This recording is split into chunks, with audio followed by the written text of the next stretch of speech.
Hello all, I'm Sai and you're watching the Book Dragon. In today's video, I want to recommend to you guys 8 series which I think are highly underrated because not many people read them and they're also not even being talked about on booktube. And personally, I have enjoyed each and every one of these 8 series and more people definitely need to read them. I don't just have fantasy series in this list, but also one mystery series, one mythological fiction series, one YA contemporary series, and one manga. So without any further ado, let's get into the books right away. The first series that I'm recommending today is an adult grimdark fantasy series, and it is the Book of the Ancestor trilogy by Mark Lawrence. The 3 books inside the series are Red Sister, Grey Sister, and Holy Sister, where we follow our main character Nona Grey, and when she is 8 or 9 years old, she is taken over by this nun to this convent kind of facility where she is trained to become a magical assassin nun. Even though it sounds like a very regular plot that we see in so many fantasy series, it is not like that at all, because the main plot of the series depends upon the geography of this world. And this world is situated inside this planet. The planet is completely being overtaken by ice from both the poles, and because of this there is only a narrow strip of land in the middle of the planet where all the people inside the planet are currently living. And the freezing has also not stopped. It is gradually proceeding, and it is also going to take over the small mass of land that is remaining right now. And the thing which is preventing that from happening is the moon of this planet, and that is also not a safer side because the moon is also falling down slow and slow. How all the characters in this series come together and try to save a planet as the whole, despite all the things that are going on around them and all the differences that they have because of the cultures where they are from and the ways in which they are brought up, is the actual plot of the series. Even though it's a series which deals with young aged characters, it is definitely an adult grimdark fantasy series because of all the things that are happening here. I'm not saying anything that is sexual or brutal in its way, but the struggle for existence and the fight scenes that we see here are just extremely violent at times for the mind, and because of that I think this is a grimdark fantasy series and it is also adult in its category. If you're a person who likes beautiful prose, well written grey characters and a super interesting world building, I'm sure that you will love this series. I've not seen that many people talk about this and recommend it in their channels so far, even though a few people do. More people definitely need to read the series because it is just phenomenally done, and I personally think that it is not getting all the praise that it deserves. The next one is yet another fantasy series, and it is basically a middle grade series, but I think anyone of any age range can read it because it is complex at the same time easy on its own, and it is the His Dark Materials trilogy by Philip Pullman. It is an oldie but a goodie, and the 3 books inside the series are Northern Lights, The Subtle Knife, and The Amber Spyglass. Of the 3 books inside the series, my most favorite is the second one, which is The Subtle Knife, and I watched the first 2 seasons of the HBO show also. The 3rd season is already out, but I have not watched it yet because I am thinking of rereading the 3rd book alone before watching the 3rd season because it is not that fresh in my mind. The first 2 books were when I watched the series way back then. And I should say this is one of the most complex yet super easily understandable fantasy series that I've read so far. That's why I said that even though it's a middle grade series because it deals with 2 characters who are just children, it can be read by anyone of any age range because it is definitely complex enough to be understood by adults also. Here we follow our main character Lyra, who's just 8 to 10 years old, and she's living in this orphanage, and because of some things that happen, Lyra is taken to a bigger city, and there are so many things that happen to her and because of her in that city and in this world as a whole. The special thing about the series is that each and every person inside the series has an animal companion that is kind of like a reflection of their soul. It has so many philosophical things also beautifully explored by the author here, and I should say the adaptation also did a great job of bringing the story as such to screen. It is also kind of sci-fi in its tone because the first book happens in one world, the second book happens in that one world and our own world, and the 3rd book happens across different worlds. That's the best part about the series for me because each and every time our characters passed through different worlds, everything that they experience there is different, and because of this they have to learn each and everything that is happening around them, and they cannot just proceed with the knowledge that they have alone because something is always different from each and every world, and sometimes they are also completely different from each other. The basic concept of the series is this story which starts in one world and travels across different worlds, and masterfully done by the author. Even though it's been out there for such a long time, I don't think enough people have read this, so I definitely want to recommend this to you guys. The next one is a graphic novel series. Again, this can be read by anyone of any age range, and it is the T-Dragon series by K. O'Neill.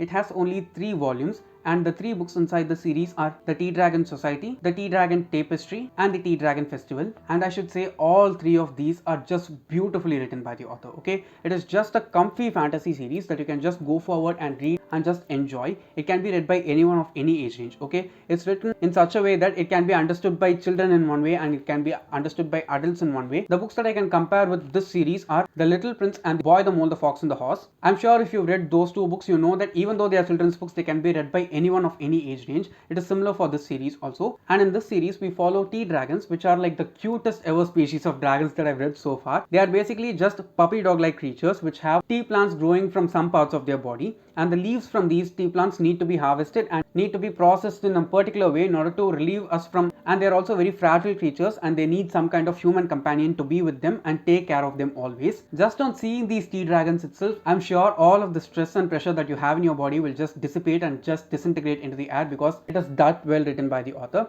Especially the artwork in this one is mind-blowingly beautiful and cute, okay? I have so many screenshots of this series when I read it from Kindle Unlimited, and I am using it as my lock screen at times because just seeing those images itself puts me into such a calm mood, and it just makes me see all the good things that are happening in life and reminds me that no matter what happens, it is always good to be nice with people, because we can transform the day of any person into a better one. So if you're having a bad time, or even if you're not having a bad time, just go forward and read the Tea Dragon series by K. O'Neill. I'm sure you'll just feel so lighthearted and see the world from a much more positive perspective. It is a soft fantasy series that can be read by anyone of any age range, and if I'm not wrong, it is also available for free to read from Kindle Unlimited. I read it way back in October or November, I don't remember when, but it is one series which I just devoured and it made me feel so cozy and happy after reading.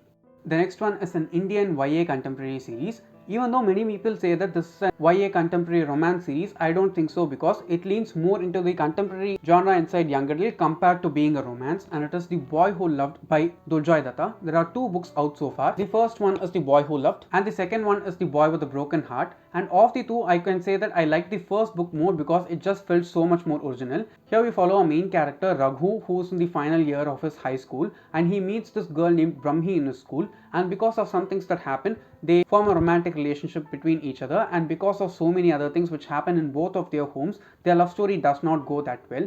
And I should say that both of these books are kind of depressing in their tone. To be even more perfect, I can say that the first book is depressing in its tone and the second one is even more hopeful in its tone, because both of the books are narrated for us from different points of view of two different characters. The character whom we see in the second book is a character whom we do not see in the first book, and introducing her as a new character here and using her point of view in order to narrate the story is a great choice if you ask me, because if the story just continues on the bleak and depressing tone that it had in the first book, I don't think many people will be invested in reading the book, because the first book can stand on its own and the second book can also completely stand on its own. They are like companion stories, but if you read the first book and then read this one, you'll be able to appreciate and understand this a lot more. I'm not going to reveal a lot about the second book because it will spoil the first book in some ways for you, but both of these books have really great character explorations, and the way in which the author has narrated the story and kept certain incidents inside the story just make it a lot relatable at multiple instances. No matter where you are from, I'm sure that if you read both of these stories, you will be able to empathize with the characters and also relate with them during multiple instances. I don't know why many people just consider this series to be a romance series, even though romance is not all the things that the books are about. If you want a nice Indian contemporary series, just go for and try these two books. I'm sure you'll not be disappointed. The next one is a YA mystery series, and it is the Truly Devious series by Maureen Johnson. There are totally 5 books out so far, but I just have the first 4 books because I have not bought the 5th book yet. It just released like a couple of months back and I want to get to it. The way in which this series is written is like that. You can read the first 3 books as a series because they have one story that is told across 3 books, and the 4th one is a standalone which you can read after finishing the first 3 books. In this series we follow a main character, Stevie Bell, who's 17 years old, and she gets into this prestigious institution called Ellingham Academy, into which only a very few amount of people are admitted usually, and it's not based on academics also. It is based upon the character traits of the people who are applying to get into the school, and Stevie ends up being one of the very few candidates who gets admitted into the school, and it is also in this hilly region which is completely secluded from the rest of humanity. The way in which the series is written will just make you feel all the chills that the characters are feeling while they are actually staying in Ellingham Academy and studying there. It is one of the most atmospheric series that I've read so far. I know that Truly Devious is recommended a lot by many booktubers out there and bookstagrammers also, but I don't think the further books inside the series are talked about as much as the first book. I can say that of all the 4 books that are out so far, I've read from the series so far, the first one is obviously the most strong one, and it's also a great beginning. There is not a single point inside the series where I felt bored at all, and you can read it both during the summer as well as the winter time, but I personally think that if you read it during the winter time, it will just give you even more chills and it will make you have an even more immersive reading experience. I have a complete complete spoiler-free review of the series already out in the channel. I'll link it down in the description. And also if I have reviews for any of the other books that I've talked about in this video, all of them will also be available down in the description. So do check them out if you're interested. The next one is a middle grade horror fantasy series, and it is the Cassidy Blake series by V.E. Schwab. The 3 books inside the series are City of Ghosts, Tunnel of Bones and Bridge of Souls.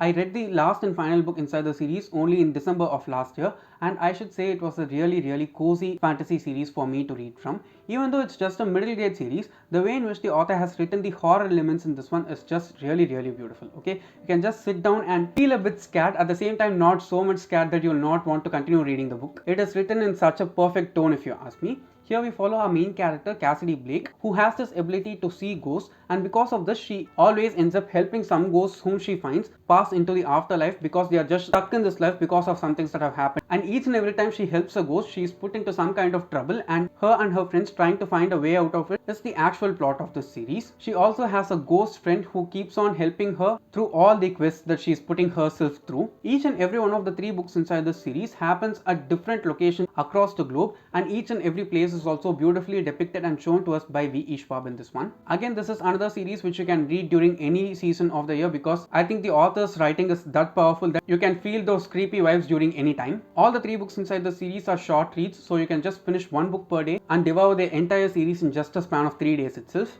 Even though it's not the best work of V.E. Schwab, I personally think many more people need to read it. The next one is a popular Indian mythological retelling series, but it's not popular that much worldwide, and it is written by Amish, which is the Ramchandra series. I know that his Shiva trilogy is a global bestseller and it is read by many people across the globe, but I personally think that this series also needs to be read as much as the Shiva trilogy because this has even more intricacies compared to that series, and I've read only the first 3 books. I have not read the latest release yet. The 4 books inside the series that are out until now are Ram, Son of Ikshvaku, Sita, Warrior of Mithila, which is my most favorite from the series, Ravan, Enemy of Aryavarta, and the latest one, War of Lanka, which I have not read yet. In this series, Amish Tripathi basically retells the entirety of Ramayana in his own style, and the way in which he has narrated the story is in such a way that the first book, Ram, talks about Ramayana from the perspective of Ram, the second one, Sita, from the perspective of Sita, and the third book, Ravan, from the perspective of Ravan. And he has written all these 3 books in such a way that the climax of all 3 books end at the same time, but from the points of view of these 3 main characters. You can read the first 3 books in any order, it does not matter because it will not spoil the reading experience for you in any way, but from the 4th book on, you need to read them in order, otherwise it will not make sense for you. I personally think that the first book is a bit weak because it is more preachy in its tone, and because of that I did not like that book that much. This second book, Sita, is definitely one of the best books that I've read so far because I have not read such a great female character ever before, and the way in which Amish has respected her and given the story from her point of view is just brilliant in my personal opinion. The third book, Ravan, is also good, but it is not as good as Sita if you ask me. I have not read the 4th book yet, but I'm planning to reread the first 3 books and then jump on to War of Lanka so that the events from the first 3 books are fresh in my mind. The world building in this series is great. The characters, I need not even say, are just brilliant, and the way in which Amish Tripathi writes it in such a smooth and silky way is definitely a reason why you should try this series. I just hope that the 4th book and the final book in the series live up to all the hype that the first 3 books have created so far. The last and final one is the manga which I wanted to recommend, and it is Cells at Work by Akane Shimizu. I read this manga last year during the month of August, and I read only the first 3 volumes, and trust me, all 3 volumes I have rated 5 stars because all 3 of them are perfect in the way they are written. The basic premise of this manga series is that the human body is considered to be a landscape, and each and every group of cells inside the body is considered to be a group of people inside the landscape, and the very things that our cells do in order to keep our body safe and us healthy is the actual premise of this manga series as a whole. And I should say, while I read this series, I learnt a lot. At the same time, I enjoyed it throughout because it is brilliantly written by the author. While you read this series, you will get a lot of information dumped into you, but in a beautiful way that you will not feel like you're sitting down and reading a thesis paper, but just reading a fun-filled story which just provides you with so much information that will benefit you sometime in the future. I have read only a few manga so far, but of all the manga that I've read so far in my life, this is my most favorite because I've not rated all the manga that I've read so far in a series 5 stars except this one. I'm planning to continue on with the further volumes of the manga also. I read the first 3 volumes because only the first 3 were available for free in Kindle Unlimited when I read it for the first time. But I definitely want to continue on with this series and I want more people to read it. So yes guys, those are all the 8 underrated series which I wanted to recommend you today, and I hope that after this video many people, or at least a few people, end up picking up these books and reading them, because I think more people need to read these books and they deserve them so much. So if this video was useful for you in some way or the other, don't forget to give it a thumbs up and also share it to your friends. And if you want to get more content from me, do subscribe to the channel. Thanks for watching and have a great rest of your day.